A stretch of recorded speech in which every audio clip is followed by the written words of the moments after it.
Well, I guess Halloween came early this year. What's in your trick-or-treat bag? Well, today we're going to talk a little bit about the Rock Island Armory, 1911, compact size, and whether or not this would be suitable to carry for self-defense, as well as I'm going to correct some of the history I gave in the last video. So let's start off with the history of the officer model 1911. And I'd read an article that said that it wasn't military, that it was intended for range officers, you know, cut down version of the 1911. That's not necessarily the case. See, the Army was, Colt no longer made the 1903 and 1908 pocket pistols, which had been given to high-ranking officers. And in 1972, the Army's Rock Island Arsenal took standard size 1911s, they cut them down, they cosmetically made them look like an officer's gun, and they were cut down to a 4.25 inch barrel.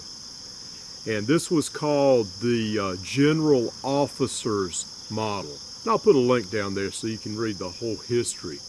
The Army only made about 1,000 of these. They only made them for a short period of time.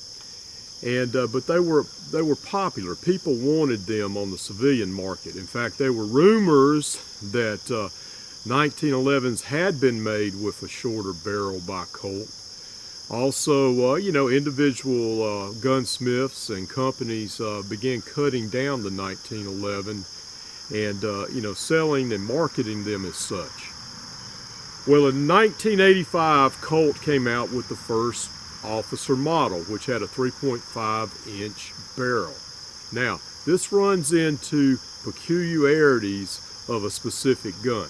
And one of the things about a short barrel 1911 is the design is for a 230 grain bullet to feed. All right, now that's a heavy bullet going into that magazine and being chambered. And one of the problems is that short slide coming back faster. All right, so the officer model, compact models, have a tendency with 230 grain bullets to jam, and of different types. Now, one of the problems that I've run into is a double feed. Doesn't happen all the time. It happens sometimes. The gun's dirty, or maybe I don't have as tight a grip on the gun as I need. And what happens, before the empty shell casing is ejected, another round is trying to feed into the chamber, and that's what's called a double feed. Now, to correct a double feed, what you have to do is you have to put the slide back, you have to drop the magazine, all right, you have to clear that shell and then pop another magazine and chamber another round. Now, needless to say, that takes precious seconds to do. Now, in the middle of a self-defense scenario, you don't want something like that to happen. So, according to Ken Hackathorn, to prevent that, a very tight grip on the gun is needed. And I would say that you pretty much need to shoot two-handed.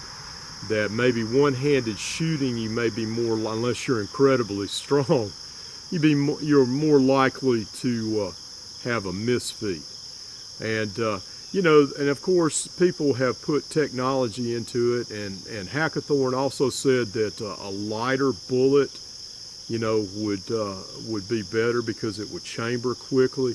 He didn't specify what size, and basically you need to try different types of ammunition. And you know, this one will cycle some types of hollow point ammunition. You know, if I do carry it, I use the Winchester Train and Defend, which is a 230 grain bullet, but it is a hollow point, and it seems to feed well in this gun. On the other hand, in this day and time, with the ammo shortage, it's, you know, hard to experiment with different ammo. But, you know, basically a tight grip on the gun, and you know, finding the ammo that runs the best with this gun. Also knowing what kind of feed issues can happen. Now, before I leave today, I know people are going to ask me about this knife. And this is a Chippewa. It's made in Pakistan. Now, it's full tang. It's got a bone handle. It's got a brass guard. Now, I'm not a big knife person. You know, I know a few things about using an edged weapon, but I don't like edged weapons for civilian self-defense because it makes you look like an aggressor.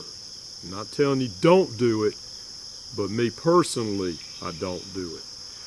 This is a nice knife. I like it. I don't know if it would make a good field knife, but it was only $20. I picked it up at a flea market, and you know, I've seen knife sheaths that cost that much or more, and this is very well made. So anyway, this is Greg with Lionquest Fitness reminding you, always be prepared for the unexpected.